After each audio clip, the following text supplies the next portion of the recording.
And you know my buddy Derek? Well, he was like, I've got this acid, but I can't do it. and I was all like, Well, I'll do it. so I did it. Boy, I tell you what, you can lead a jackass to water, but you can't make him drink. That's what Shannon needs. You don't need no 26-year-old girl. You don't need no 36-year-old girl. I do. This is your auntie talking to you. Take your old ass and get you an old bitch out there that can love you old.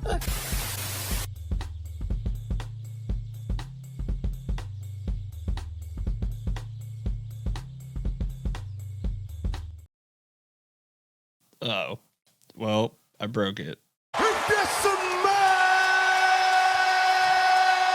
What the rock is cooking. Recording live from count them 2 locations. This is Past the Rock. I am Patrick, and I am joined by one great man this week, Jacob, a.k.a. Bethke. Great, because I listened to Monique. It wouldn't use the exact wording. Brandy? But, what, Brandy? Yeah. No, Monique. It was a bad joke. Oh. Yeah, find someone to love you old. I like that. Maybe the wording's a little bit different, but good philosophy there for those of age that have aged into that piece of advice. And this week we are not joined by Caesar. We can only speculate where he is. Maybe he's in Illinois hiding.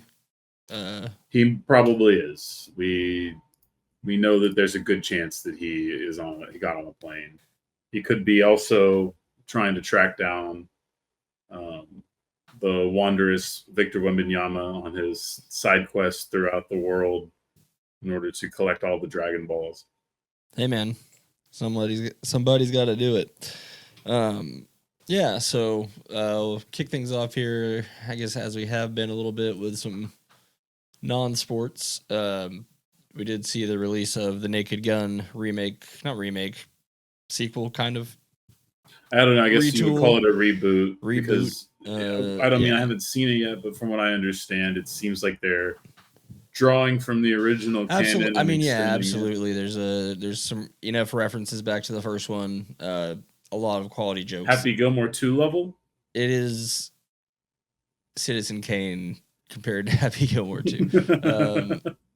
And I gave it 1.5 stars, Happy Gilmore 2. Didn't love it by any means, but I didn't hate it.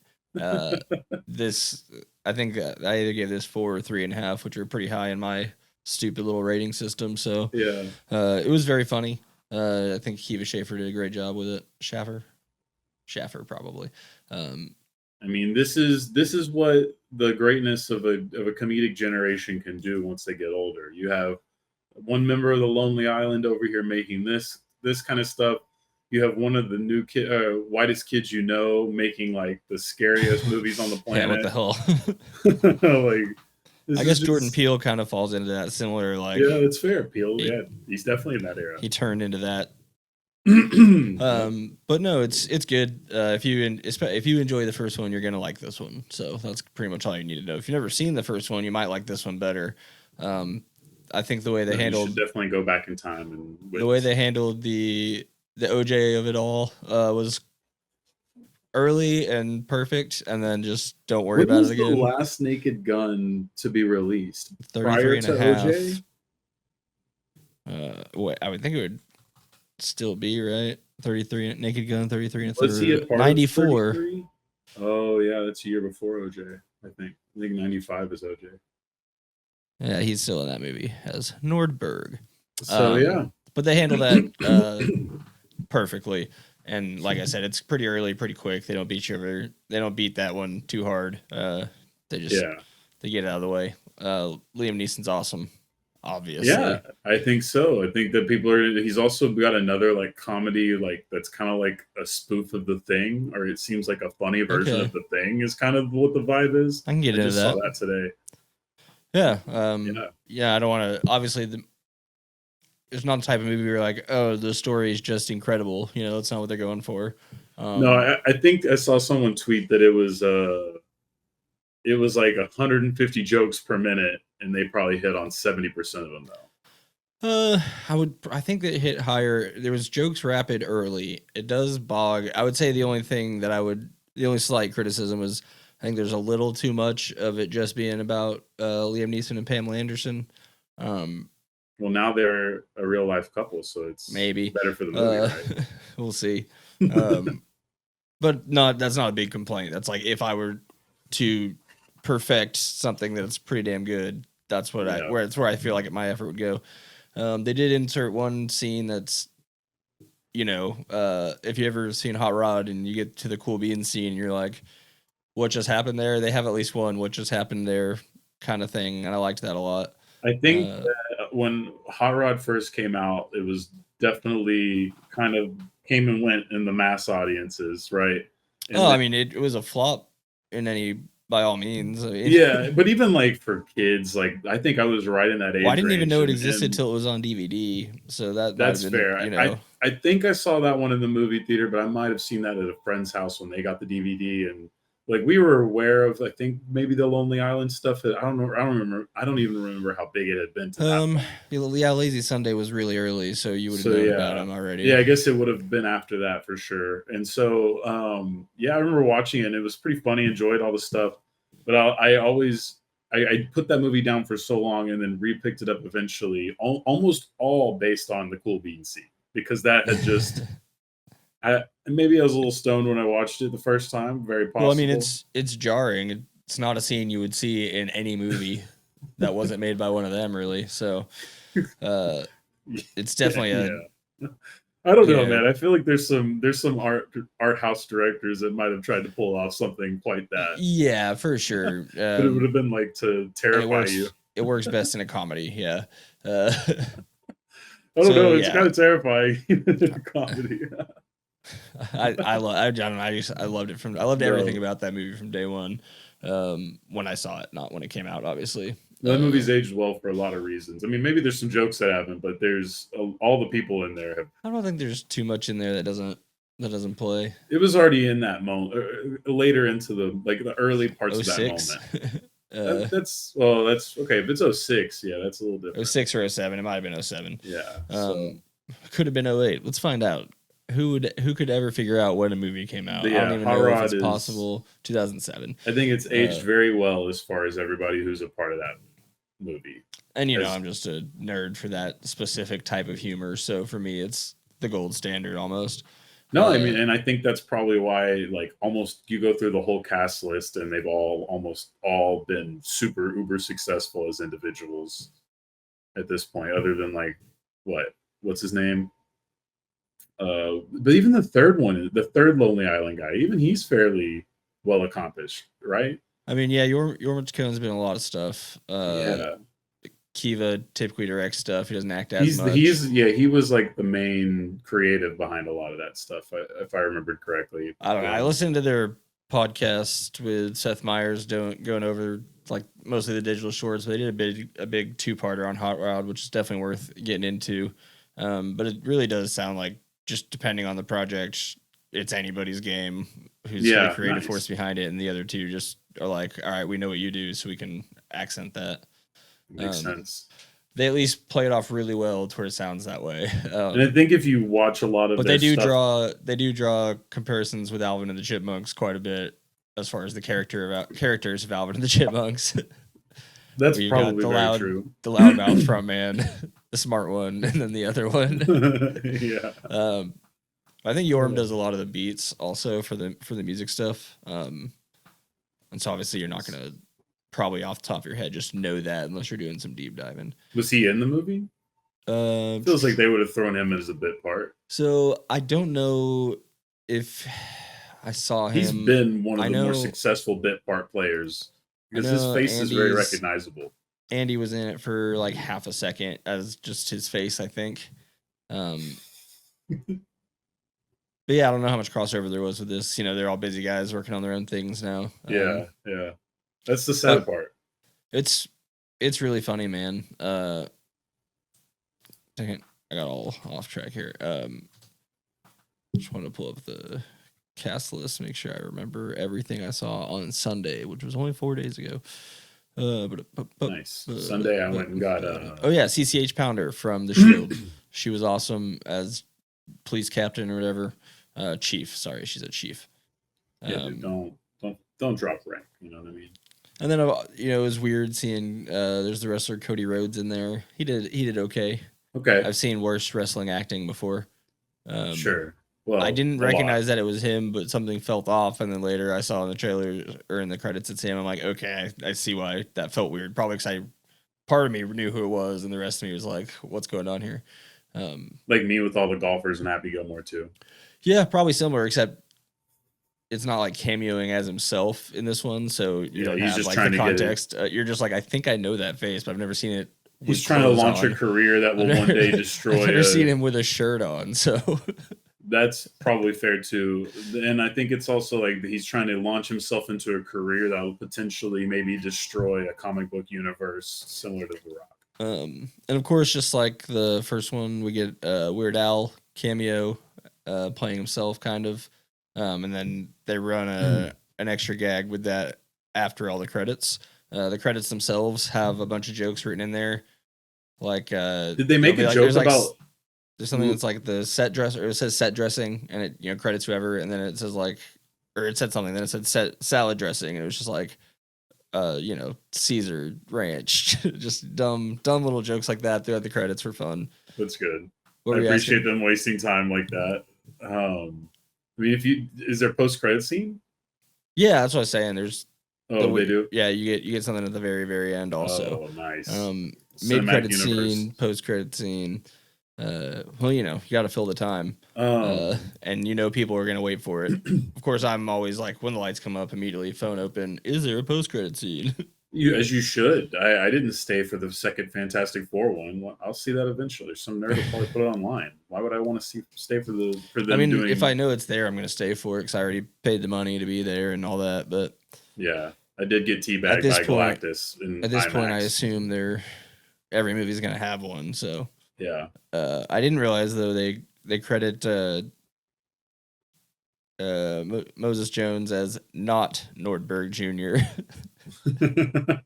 That's pretty good. That's pretty good. What about, did they ever make a joke in the movie about Liam Neeson and Leslie Nielsen? They did not. They did not. Yeah, I always, because I thought that was kind of part of the joke. It does feel like natural rhythm, natural like poetry, it rhymes kind of thing. Thanks, George Lucas. But no, that didn't really get a play. And it's another one of those times where I kind of wish I just hadn't watched the trailers, because those moments are still funny, but when they're coming, they're slightly less funny. Yeah, they got to get people in the seats. I get it. Comedy. No, I get it, and I don't think it's the best jokes in the movie. I just think it would have made those jokes better if I didn't already know they were happening. You heard about how he got greenlit, right? That's probably the last bit of trivia I know about this movie so far. They basically had Liam Neeson do be the character, and his job was to shit talk the executives and call them pussies for not greenlighting it. And that's how they got it greenlit. Is he basically shit talked the people into greenlighting? They did an audition tape, basically. That's funny. Yeah. Essentially, the first part of that process, or one of the early steps in the process of getting greenlit. But yeah. I will watch it soon. I probably won't go to theaters for that one because I feel bad for that industry, and I understand. But at this point, it is tough. Unless you're going to put some sort of stupid thing in my face that absolutely needs to be seen in enlarged levels, it's getting more difficult for me to want to do the movie theater experience. Yeah, I guess I have the Cinemark thing, so I get, for $10, I get at least one ticket a month for free kind of thing.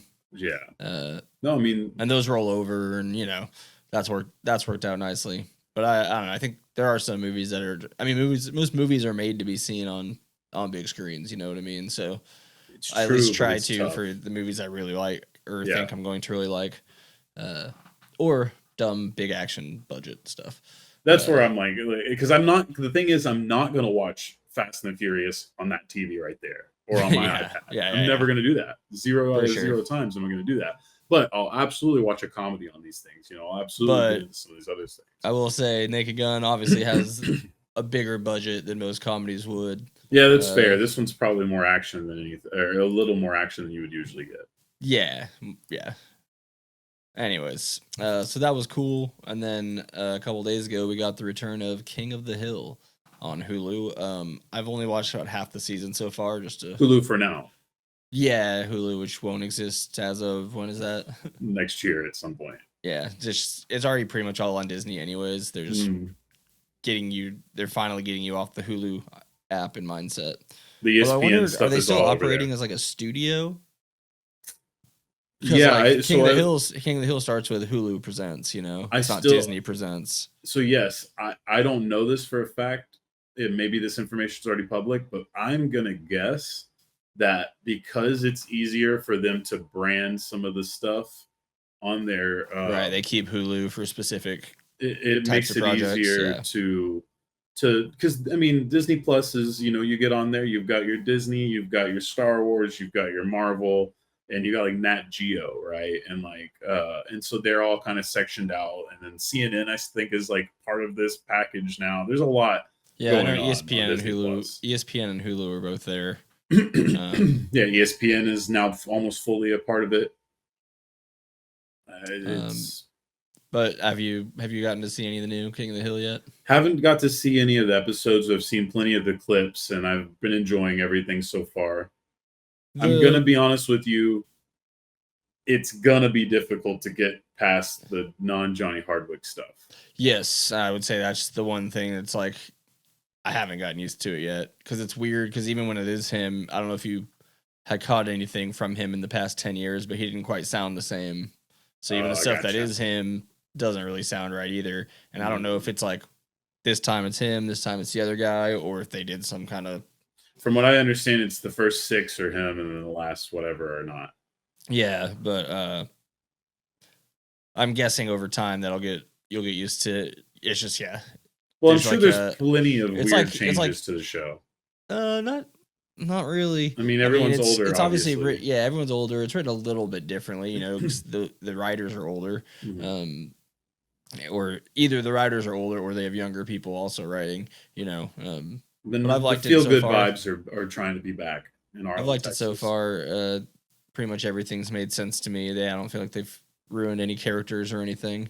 Everything seems to fit right. Yeah, I mean, I don't know that it's a show that really was ever going to need to be. I mean, there was obvious questions. Obvious questions from people who don't know anything about Mike Judge about, you know, on a surface level, you're like, oh, Hank Hill, he's a pretty hard conservative. So what's he going to be like in 2025 kind of thing? But he truly is an actual, what you might say a conservative is versus What they like to call Reagan era Republicans, which I'd also have a problem with. neolibs Yeah. or neocons, I guess. I don't. Yeah. they're a relic of time. But he was always more presenting as one thing, while his character really wasn't that most of the time in a real situation. Yeah. But anyways, No, I mean it was just. I think it was a more like. I always thought the way that they portrayed Hank is that he believes a lot of the things and he is a lot of the culture, but ultimately, and I guess they put it on it. I don't know. Did they ever just put it on? They just made Hank moral Laurel. It's kind of like Superman in a way, where like they kind of, yeah. Because and now I think about it, his mom's a hippie, right? And his dad's his dad's the war vet. Nut so, job. Yeah, so they just kind of chose to make Hank Hill sort of the opposite of what I feel like quite a bit of people can end up turning out like. But I do feel like at the core, even some people with some pretty awful beliefs are a lot more like Hank Hill than they aren't. They just are following culture wars they don't quite understand, unfortunately. Yeah, he's in a sitcom, so he gets to learn lessons and stuff. He gets to learn lessons, and yes, I think that they play his religion in a better way than most people actually have religion in their lives. And I would also argue there's probably a reason that Hank is a difference. There's probably that part of it too.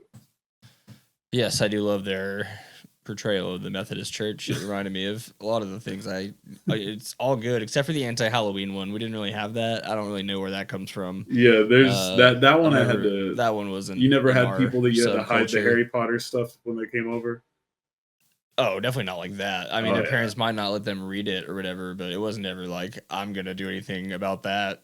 Oh, dude, yeah. My mom had to like take my Harry Potter DVDs one time, or my VHSs, I think, at the time. And I was just like, yo, what's the point of it? What is this? In the books, too? I'm like, what are we going to read together? You think two boys are going to read? You're going to play video games. What the fuck is what? Anyways, yeah, so that's fun. Again, just like with Naked Gun, if you like old King of the Hill, you'll probably like this unless you just don't want to. And that's fair. You're allowed to be. Yeah, no, there's definitely going to be that reaction right now. Yeah, just with how many reboots and remakes. That's and a part all, of it too. And new sequels and like all of that.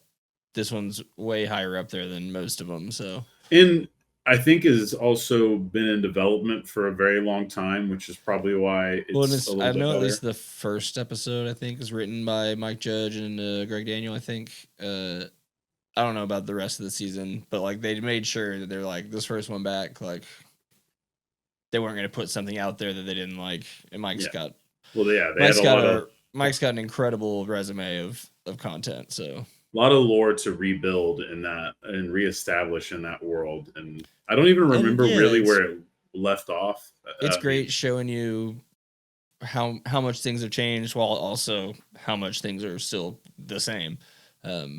It's a great walk there. Keith David's in it, which is awesome. I'm not sure if you're familiar. You definitely know his voice. Keith David is he was the main gargoyle is the big one, voice acting wise. I know him from other stuff too. Yeah, at this point I just always think of him as in his one season of Community. But that's fair. He's got an incredible voice. I watched a lot of he's the president in Rick and Morty. I think that's probably where a lot of people our age or younger might grab him from. Like many millennials, I often watch the 90s era cartoons that are on all these streamings, and so like he's randomly villains on like Justice League or and once you spot him, you're like, oh right. Yeah. And apparently he's most known for The Princess and the Frog. Yes, Princess and the Frog, which is most notably the last time. This is true. This is that's the last like movie I've seen in theaters that is made for children. I'm trying to think. I guess does Marvel count? I guess Marvel counts. No, non-Marvel. They're not. I'm going to say non-Marvel. That's not made for children. And yeah, it's very preteens, teens. Yeah, I'll give you that, but not children. I remember seeing Brave. I'm trying to think if I went to anything after Brave. And the other thing about this, I've honestly never even seen most of these. I didn't see Ratatouille until like a year and a half ago. I actually haven't seen that one, although I generally have. Highly recommend. You know what the biggest thing about it? It's not sad. That's why I hate these movies. It's like, oh, Bambi is this beautiful story about all these forest animals, but you got to get through fucking murder to start it. Sad, depressing murder. Like Disney just does not need to cut me down to build me up. Yeah, I guess Brave 2012 is the last. Oh, that's the last one I can think of. It was a while back. If you would have told me when Brave was released, I would have said like 3 years ago. Oh no, I knew it was a long time ago. But I don't think I have any children in my life to establish these things because like now I have a nephew that's 4 now, and it's like now I'll know. I know Paw Patrol. Okay, what's next? You know what I mean? Like I'll know those things as they go. It's always gonna be Bluey now and forever, I think. Right, Bluey. It's not about that. Not one that I've seen. Yeah. So that's kind of comedy's back, people. You can laugh again and all that. And obviously South Park is back in episode 2 tonight. Yeah. Yeah, I didn't remember if it was dropping tonight or tomorrow. Yeah, it's Wednesday nights, but they skipped last week for whatever reason. I don't know what happened there. So they got put on. I mean, they only have 10 episodes to make for the whole year, so they can kind of space them out if they want to. But on a not so funny note, I suppose. It's kind of funny. I don't really. It's not funny, and like there's levels to the funny and seriousness to this one. Yeah, so we got Shannon Sharpe. Is he being let go, or are they just not renewing his contract? I think they just outright fired him. They outright fired him from ESPN. And I believe that Because what Chad was the reason Ochocinco given? is their replacement. Oh God. And that's great because he does the show with Chad Ochocinco. Yeah, they have like a podcast, right? Yeah. Isn't the media industry a funny thing? Especially ESPN is very shameless right now. Yeah, I mean, What was the given reason for firing him? I don't know that I saw the exact given reason. Conduct detrimental, whatever, dude. ESPN doesn't need that many excuses. Entertainment contracts aren't that. Is like, it part of ironclad. the the NFL merger that we're going to talk about later? No, honestly, if anything, I would think that they wanted him badly for that kind of content, and that he kind of dropped the ball here. I mean, it doesn't seem like they didn't want him there. It just seemed like that became a massive distraction back to back. Yeah. In the podcast, obviously, he was talking about a lot of things that, I mean, I don't know. Stephen A. talks about these kinds of things, but it feels like, I don't know, maybe he crossed a line doing both, letting his life get out there and having the podcast where he kind of openly talks about his personal life, Yeah. So I think that was a big part of it. So far, we know that he's already made jokes about the first one, the first settlement that he had to make, and then now he's got a second one coming down the pipeline. Oh, that's okay. I didn't realize there was another one incoming. It was as I was doing some research today. There's another one coming. Okay, so then that would be the reason then. And yeah, I mean, didn't it realize definitely that's what's going on. Definitely adds to the situation. Whatever's true or not about these things, it's hard to say. What appears to be abundantly clear is that he is an older man choosing to spend a lot of time and energy pursuing, and I don't know about the second one, but in the first one we know, e-girls more or less. So it's a recipe for disaster. The CTE is raring up. It's He's a very funny serious guy. thing, but it's unfortunate that you can see a world where people just blame any wrongdoing on it. Yeah, I mean, it's tough, but it's like the culture and the thought process that some of these guys go through is not solely even football related. So it's not CTE, but like sometimes I wish I could just blame all of celebrity decisions on that general thing, because it's just a lot of poor decision making, and you get away with it because you make a lot of money and maybe you're good at things. And in his case, he's good at two things, maybe three. I don't know. Didn't really watch any of the, I don't know how much got out about that other stuff. But yeah, I mean, yeah. So he retired in 2003. He is. Yeah, that's the other funny 57. part. He's been retired forever. Yeah, so he's an older. Well, yeah, he's about to be 60, dude. You started with the clip with Monique. You have Cat Williams telling him that his alignment to losers is unlike you, which I don't know if that was just a really awesome thing, because the way that Cat Williams said it was probably like top 10 coolest things that anyone's ever said. You want to try an impression? No, because I didn't even say the line right. It's no, and it wasn't even he didn't even say it in a very Cat Williamsy way, which I think is kind of the best part of that sentence, is that he honestly does seem to genuinely like be disgusted by Shannon Sharpe. Or just baffled by him.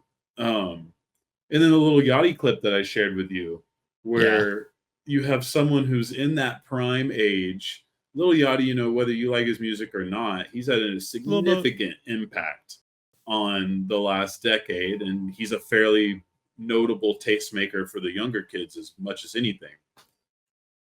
And so you have this guy living that traditional celebrity life, essentially laughing at him and telling him, hey, bro, you need to get your shit together. Like, you need to, like, what are you talking about? And Shannon's just not even taking it seriously at all. Shannon's just doubling down. Really. What in his life has told him that what he's doing is wrong, outside of other people who are the last couple months? Yes, I mean now. Yeah, I mean, and that's what they were all warning him about, right? They were basically saying, like, it's going to come eventually because it comes for everybody. But it doesn't. It does But come he's to the not. vast He's not. majority. But he's not rich enough to be one of the ones that doesn't. Right. Yeah. I mean, that's the thing is you have to be truly untouchable. And even in sports, how many are that rich and untouchable? Nobody. Brady, Tiger. LeBron, Tiger definitely got himself, but Tiger was He's back. dealing with. He just had to win. He just had to win a couple more tournaments, and it was all good. It really just depends on if LeBron's like truly kind of a scumbag in any way, because like with Brady, it's not really that he's a scumbag. He's just a maniacal asshole. He's That just a kind of nut. tracks. He's a nut. Jordan's a gambler. All right, that tracks. Some of these greats, you kind of can track some of their habits. With LeBron, it's been so peachy clean that we all hope that it's true. But if it isn't, then that would be the ultimate sign of that level of athlete is almost politician level. Sweet. I'm gonna do some rearranging here so we can keep these all a little more even. So I think the last thing we'll talk about in this first quarter briefly is I went to my first WNBA game last Friday evening. It was the Wings versus the Fever. Sans Caitlin Clark. Yeah. It was at the AAC because I'm guessing they scheduled it a long time ago and decided not to try to move it back. Yes, correct. So yeah, was she there in attendance? Could have been. Yeah, I didn't see her on the jumbotron at all, but it was a Wings home game, so yeah, you would think they still probably would have because of all the jerseys in the crowd. Dude, yeah, no kidding. I have never, honestly, outside of going to a Rangers-Yankees game, have never seen so many of the opposing team's jerseys at a home game before. Really? I mean, that one makes sense. The Wings obviously traveling into Dallas proper. There's not a ton of Wings loyalty or love or even knowledge at this point. There was one common theme, though. What? Of the people wearing the Clark shirts and jerseys. You're right. And there's the other aspect to the Caitlin Clark saga. That's probably not 100% the fact. It's just it's also I'm in Dallas at a women's basketball game, so there's going to be a lot of whites. We're going to be ground zero for this. I mean, we already led the league in J6ers. Now we've got Cooper Flagg and Paige Beckers in our back pocket here. We got Caitlin Clark. If I'm being honest, my main takeaway is Paige Beckers is actually awesome to watch play basketball. It'd be really cool if anyone else on the team could make a shot. And I don't know. Yeah, well, I don't know how much of it is, coaching the players. I couldn't tell you for a minute. What I could tell you is that she was creating a lot of opportunities that weren't being finished. And what I can tell you is the Dallas Wings were not at all putting together a team that was meant to win games. Though they did try to make it seem like definitely looks that way. They try to make it seem like that. But that really was never the case. And I think a lot of it's been shown. I think Enrique was terrible in that game. No, I mean no one else had double-digit scores, double-digit points, and she had 22 or something like that. I think that they made an interesting decision. When is the W trade deadline? Did that already pass? Since we're already past All-Star, I feel like that's probably already passed. Dejanay Carrington just got traded from the team, so I don't know if it's passed just yet. She said that she got to play with the Lynx, and she said that she's happy to play basketball again, which is definitely the sign that you're playing for a shitty team. That's the classic basketball. August 7th. Does that sound right? Okay, so tomorrow. All right, so tomorrow is the deadline. I mean, honestly, I don't know if it's I'm over possible. Here thinking it's passed already. I don't know if it's possible or not, but I do think Enrique could be on the move. I think at this point, it's just it's a difficult decision, and I think maybe they wanted to leave in free agency. I'm not sure where her contract lies. Maybe they would still have to trade her in the offseason. It just feels very obvious to me that at this point, maybe even when Paige got drafted, that Enrique it didn't make sense to have both of these players on the roster together necessarily, like not in a competitive way. Like it just any other franchise, I don't even think she played in the fourth quarter. That's very possible. I mean, these are just not. There's a redundancy here that is a little more magnified at the level of the WNBA. It's not like basketball where there's a lot of fluff. This is a smaller league. It's harder to get in, so the talent's better. They're playing a little bit more like playoff rotation as much as they can, the good ones at least. And outside of obviously, what's her name, Lee, the Chinese girl on the wings, Right, and they just brought she her. outside of her, the whole team seemed like they were smaller than the entire Indiana Fever team. Exactly. That was. I mean, that's a which isn't good when you're trying to pass the ball and stuff like that. there was a lot of failings of building bigs here from the you have Collier from Texas, Charlie Collier, who was supposed the number one pick, should have probably ideally who was supposed to be Enrique's running mate to build this thing into something real. That didn't work out. They end up being good anyway because Enrique was so good and the team was built well around her. But then, they got shitty quickly, and now you sort of have the same player, although different. I think Paige has a higher upside for a lot of reasons, but Enrique's she's putting up buckets. She's the bucket getter, and she's a table setter when she's at her best. So defensively, you cover that. Offensively, you know that's shot chucking, and that works, and probably could work on a different roster, but. Yeah, I was always surprised. I mean, honestly, as soon as they got the number one pick, I assumed that they would find a place for Enrique. Not because they want to, because obviously she's faced the franchise thus far, but as more of a respect to her, knowing what the Paige transition was going to be. You don't want a redundancy if you have one, so you fix it. And the answer to the question is which one are you building around for the long term? No offense to her, but you already know that question. So I thought that was poorly handled going into the season, and now I feel more justified with that. But maybe they are also choosing to do this because they're buying their time and they want to keep those two under jersey just to sell the jerseys for now and deal with this problem next year. Oh yeah, their jerseys cost as much, if not more, than NBA jerseys, which I didn't expect. I have two Enrique jerseys. Looking at $130 for like a regular ass. Yeah. Anyways. Yeah, I don't like that. Other small things. They ran a lot of the game Sophie versus Paige, and whenever Paige had the ball. So that's fun watching those two go at it. Sophie's always running around yelling at everybody. The Caitlin Clark fans are quite happy to have her on their roster as well. Oh, I bet, yeah. So that was fun as far as the actual basketball goes. I guess there was like some fire days before from a dart train.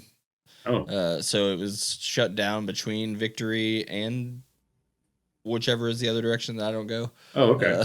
So luckily for me, it went all the way to Victory before, yeah. But there was they had a heavy dart police presence, just probably to help people out who didn't know what was happening. Which I've never seen before, so that was kind of funny to have that for a women's basketball game versus a Stars or a Mavs game.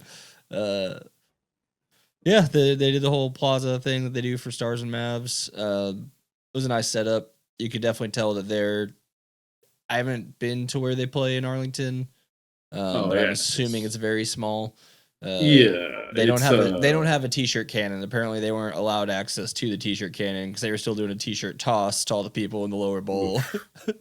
They have I think it's 2 stories. Yeah, I think because it's UTA's gym. Yeah, but they'll have a new arena soon. It was pretty fun, and yeah, I'd be interested. I would go to Dallas for it. I'm probably not going to Arlington. I barely go for the Rangers, and that's like one of my favorite things of all time. So. No, that's it's just so far away. Arlington is in a weird spot, even for me, and out in Irving. We had to go to Arlington this past weekend, and it was quite strange. Yeah, I don't mind. We're going to a Ranger game in a little over a month, but it's a day game. I took the day off work. That's different, but I can't just keep up with that. I'd love to have season tickets, but no way. Yeah. And then we'll move this last bit here on the rundown into. Let's call it the third quarter because that one's probably not going to take that long anyways. Cool. So that'll be the end here of the first quarter. We'll be back to talk about baseball in a minute. Baseball.